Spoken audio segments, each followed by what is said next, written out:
Olá, sejam bem-vindos a mais uma conversa com o nosso queridíssimo César Munhoz, graduado pela FUSEI University no nosso Masters em Entertainment Business.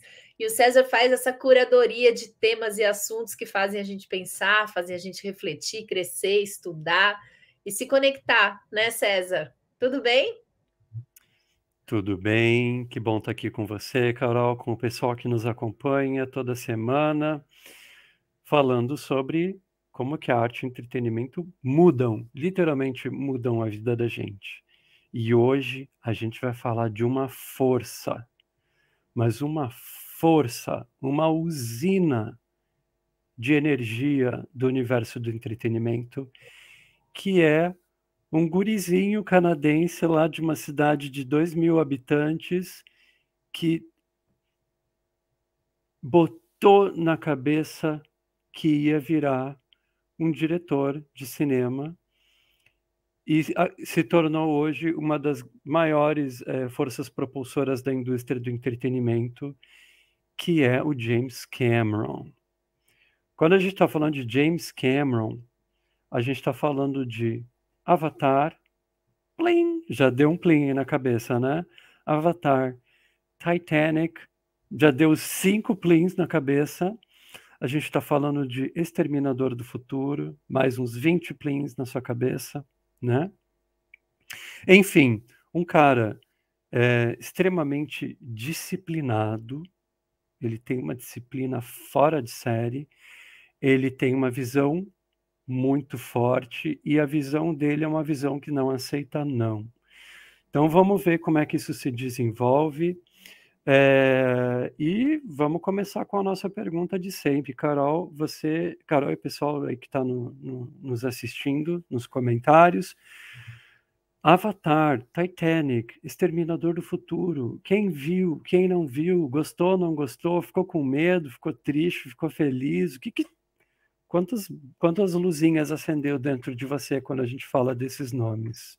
Nossa, são histórias que fica para a vida, né? A gente lembra para sempre. Imagina, a gente viu durante a pandemia, a gente fez essa coisa de pegar filmes antigos e assistir em casa, os três juntos, né? O meu marido, meu filho e eu. E a gente assistiu o Exterminador do Futuro.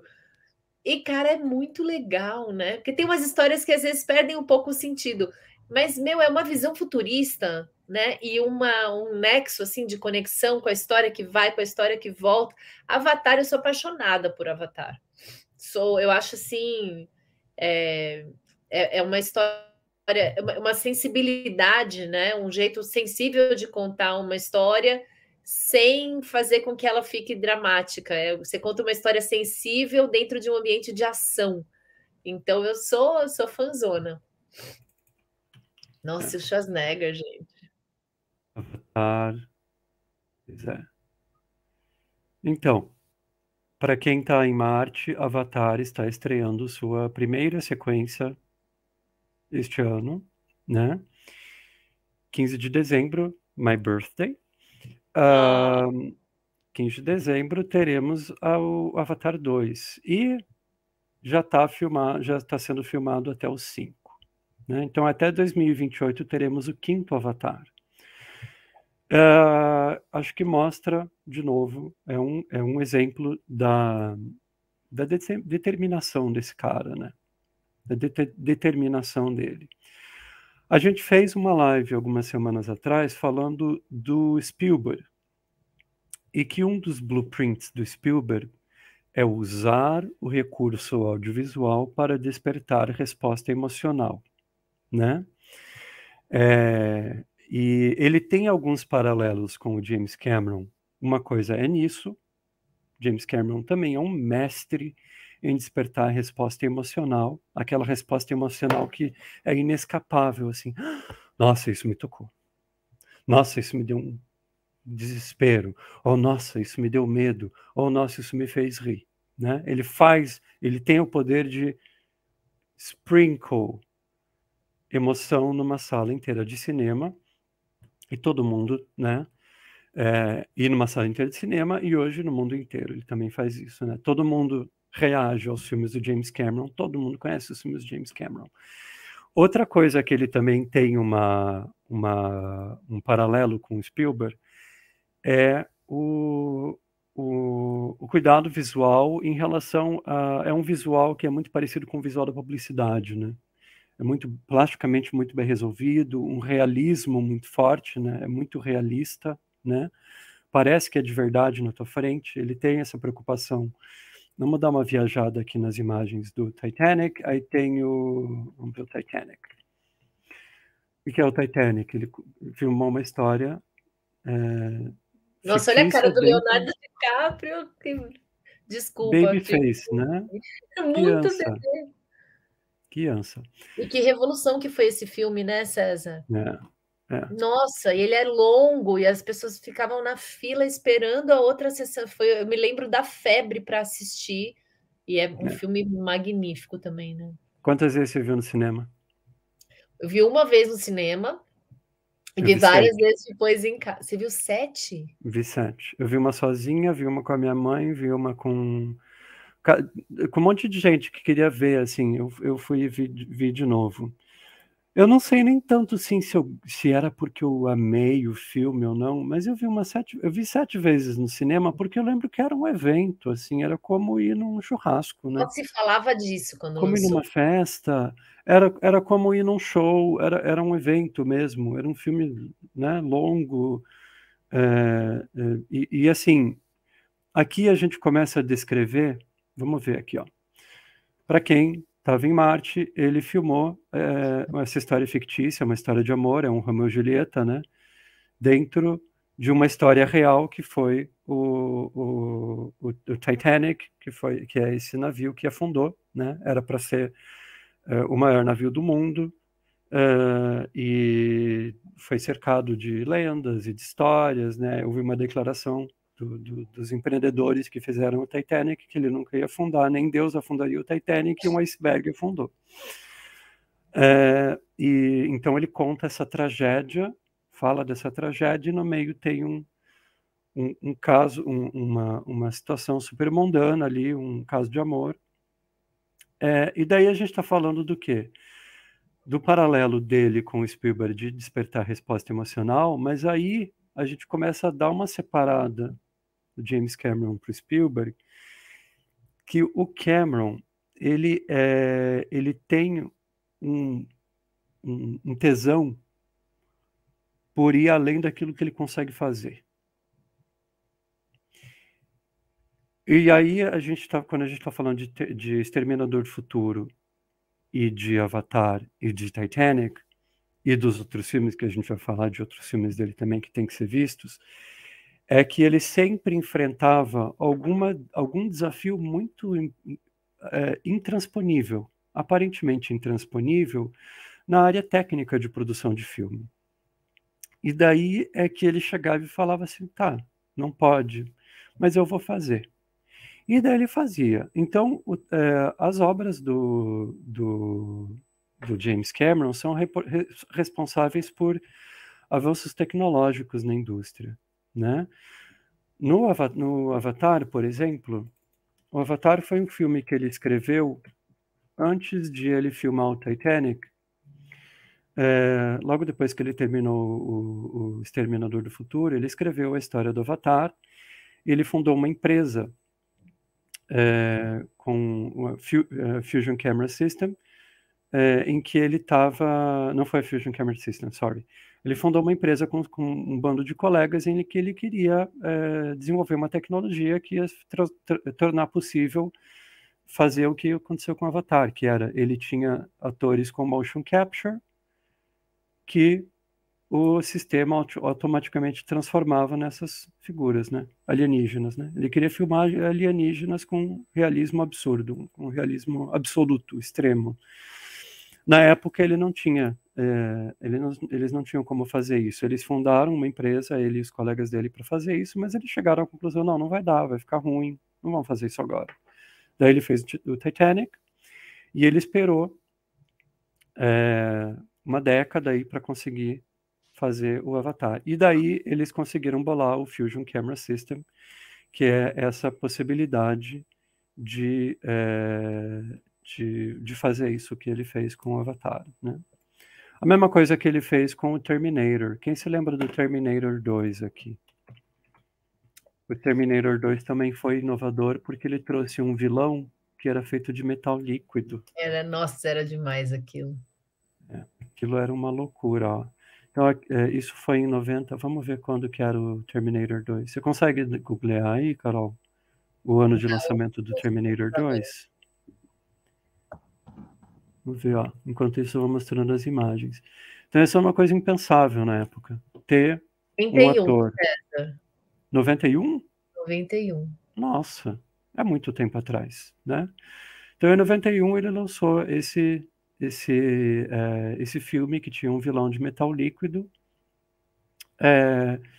E daí tem cenas famosas, né, em que você está no elevador, eles estão no elevador fugindo do vilão, e o vilão ele vai se transmitindo pela estrutura do prédio até ele surgir do chão do elevador e sair matando a galera, né? O braço dele vira uma faca e não sei o quê.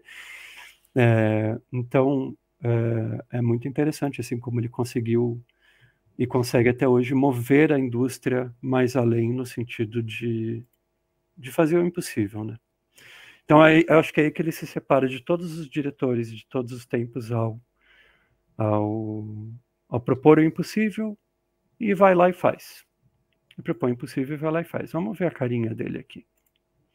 E aí, Carol, quantas mais luzinhas despertou dentro de você essa conversa? Cara, eu me lembro do primeiro Exterminador do Futuro. Eu me lembro de assistir o primeiro Exterminador do Futuro e ficar assim, nossa, que demais isso aqui. E depois essa do vilão que ele derretia, você ficava assim, como é que ele fez isso? Como é que é possível, né? Imagina, e a gente olha essas coisas hoje, elas ainda são incríveis, né? Mas a gente olha essas coisas, olha o Avatar, né? Que é isso? E que marca é essa que ele criou com o Avatar, né? Que tem parque agora. Bom, o Exterminador do Futuro também tem, né? Não tem o parque, mas tem o brinquedo. São experiências que a gente quer poder fazer parte, né? E é louco isso. Ele leva a gente para outros mundos mesmo. Trivia para Carol e para a galera do chat. Alguém tem ideia de qual é o primeiro crédito de diretor do James Cameron? Putz. Não. Foi uma sequência.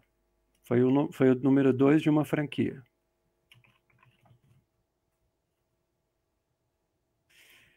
Então, o primeiro crédito como diretor do James Cameron foi Piranha 2. Nossa! Piranha 2. Ele foi contratado para fazer esse filme, deixa eu ver quando que foi lançado. 81. Lançado em 81. E assim, ele conta em uma série de entrevistas que ele foi contratado, ele tinha, bom, já vamos falar do comecinho dele, mas ele já estava, eu tinha preparado a base para ele poder se tornar um diretor de cinema, e daí ele foi contratado por um produtor italiano que queria fazer esse filme Piranha 2, né? E ele foi demitido 10 dias depois. E ele estava filmando, mas ele não tinha acesso aos copiões. Então, tudo era rodado em filme na época, então ele não sabia, não tinha acesso à imagem ali, né? Aquela imagem ia para a Itália, aí lá na Itália isso era revelado e o produtor não estava mandando para ele os copiões, para ele ver. E daí ele foi lá e falou, tua imagem, tudo que você está fazendo está ruim, a gente vai te demitir. E pronto. E daí ele, numa ousadia que é típica do James Cameron, ele achou um jeito de ir para a Itália e conseguir ver esses copiões. E ele viu que o filme estava bom. E ele descobriu que esse produtor, ele dava golpe nos diretores. Ele fazia isso com frequência, assim, ele pegava, contratava a galera, tal, demitia, ficava com copião, ficava com uma boa base inicial e daí terminava de dirigir ele mesmo e assinava com o diretor. Olha! E na época não tinha internet para esse tipo de história correr, assim, né? descobrir essas coisas de backstage, mas então o primeiro filme dele foi Piranha 2. Piranhas. E daí ele escreveu a história do primeiro Terminator, resolveu segurar aquilo de todo jeito, ouviu um monte de não, e daí ele chegou com o Terminator, né? Uma coisa legal da gente lembrar, e agora o olho da Carol vai brilhar, ele é uma das maiores vozes, entre a lista de pessoas poderosas do mundo, realmente poderosas, ele é um dos maiores nomes ambientalistas do mundo hoje, né?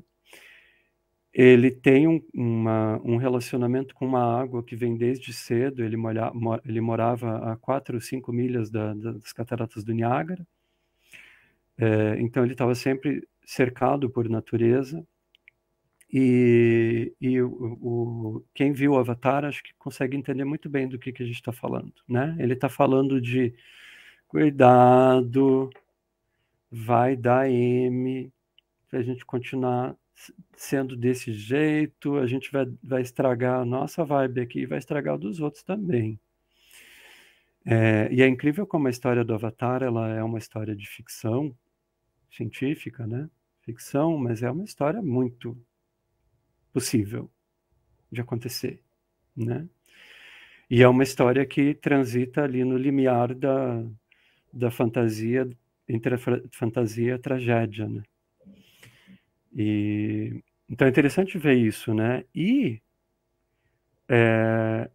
depois que ele filmou o Titanic, ele se tornou a primeira pessoa a fazer um mergulho solo até o fundo das Fossas Marianas, que é o estágio que é nos oceanos, né? É o lugar mais fundo do planeta, né? São 10 mil milhas.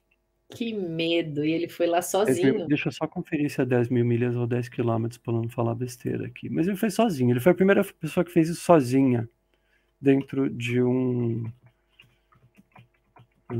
deixa eu ver, profundidade em quilômetros. 11 mil quilômetros. 11 quilômetros, perdão. 11 quilômetros. Ele foi até a profundidade de 10.908 quilômetros. Ele chegou até lá sozinho.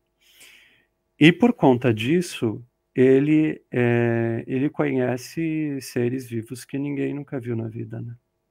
Ele fala que existe um contingente de alienígenas dentro do planeta Terra, que são outros tipos de seres que não sobrevivem à luz, por exemplo. Louco, né? A gente não sabe nada do planeta, né?